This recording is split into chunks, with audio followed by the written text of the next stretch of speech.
Hey dear folks, I'm Sia from Lonsdor. Today we use K518 Pro to program 2016 Lexus NX200. Add a key to the car. You need to be prepared for K518 Pro, OBD line, an original car key, and the LT20 smart card produced by our Lonsdor. First, plug in the OBD.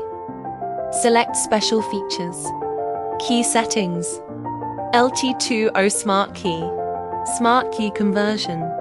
Note that this function requires internet connection. The LT20 Smart Key is put into the local card slot. OK. By selecting Key Type. OK.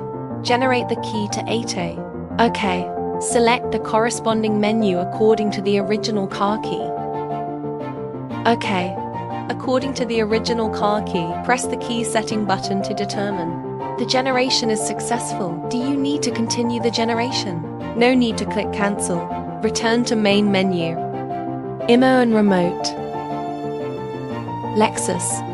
Select from type. PEPS. Type 3.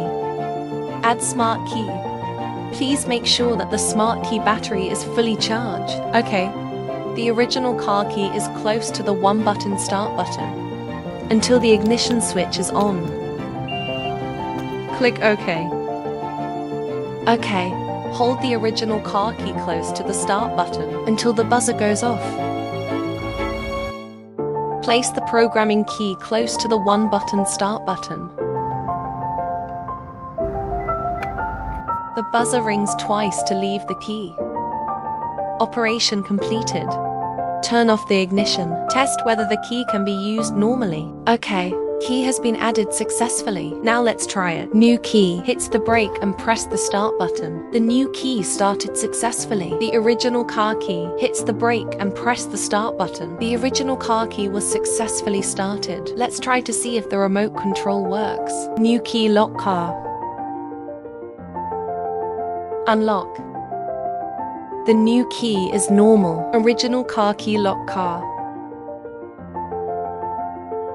Unlock. The original car keys are normal. Let's try to see if comfortable entry is normal. Lock the car. Unlock. Comfortable entry is normal. We had programmed smart key for 2016 Lexus NX200. Stay tuned as we continue to innovate. More surprise ahead.